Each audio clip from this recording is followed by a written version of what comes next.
네, 백운규 신임 산업통상자원부 장관이 국회에 갔습니다. 현안 보고를 하고 있습니다. 이 부처는 바로 탈원전 그리고 한미 FTA 모두 주무부처입니다. 어떤 얘기들 오가고 있는지 전준영 기자 나오십시오. 네, 국회입니다. 네, 어떤 논의들이 이루어지고 있습니까? 네, 오늘 산자중기위 전체 회의는 시작부터 신고리 오륙호기 건설 중단에 대한 적법성 여부를 두고 공방이 벌어졌습니다. 백운규 장관은 대선 공약이었기 때문에 바로 원전 공사를 중단시킬 수 있지만 민주적 협의 절차를 고려해 공론화위원회를 구성한 것이라는 입장을 밝혔는데요. 야당 의원들은 이런 접근 방법이 법률과 국회를 무시하는 초법적인 발상이라면서 신고리 오륙호기 건설 중단이 적법하다고 본 근거를 제출하라고 촉구했습니다. 이에 대해 백운규 장관은 국무회의 의결에 따라 산업통상자원부가 한수원에 협조 공문을 보냈고 한수원이 이사회를 거쳐서 결정했다며 적법한 절차로 판단한다고 답변했습니다.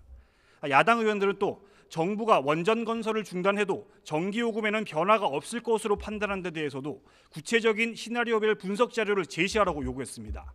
이에 대해 백운규 장관은 정부의 탈원전 정책으로 전기료가 인상되지 않는다는 건 삼척동자도 다 안다고 말했다가 야당 의원들의 질타를 받고 사과하기도 했습니다.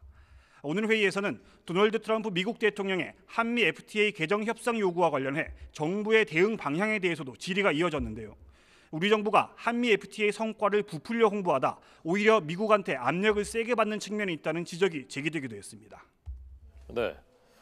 자, 또 다른 논쟁점이죠. 증세 문제에 대해서도 오늘 여야 공방 계속되고 있다면서요?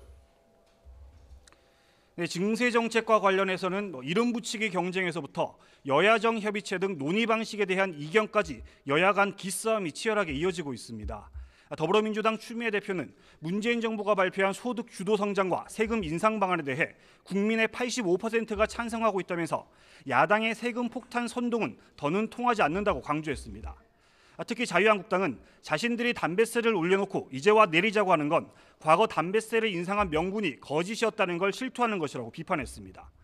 반면 자유한국당 정우택 원내대표는 명예증세나 존경증세 등 세금 인상에 갖가지 좋은 이름을 붙이는 것 자체가 국민을 현혹하는 선동정치의 일환이라고 비판했습니다. 이어 증세가 필요하면 국민에게 요구하기 전 정부가 세출을 줄일 수 있는지 또 비효율적으로 운영되는 항목이 있는지 검토를 하고 나서 세법 개정안을 내놔야 한다고 지적했습니다.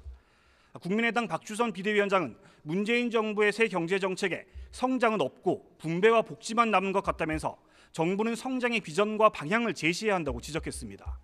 특히 김대중 정부 시절 IMF 위기를 극복하는 동시에 IT 혁명을 추진했던 지혜가 필요하다면서 정부가 분배에만 집중하면서 증세로 일자리를 창출하려는 건 무능 패러다임으로 후퇴하는 것이라고 비판했습니다. 바른정당 이해운 대표도 문재인 정부가 증세 정책을 군사작전처럼 처리하려고 하고 있다면서 공감대 없이 힘으로 밀어붙여 증세에 성공한 사례는 본 적이 없다고 지적했습니다.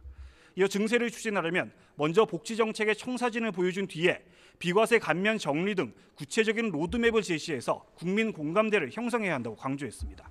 지금까지 국회에서 YTN 전준영입니다.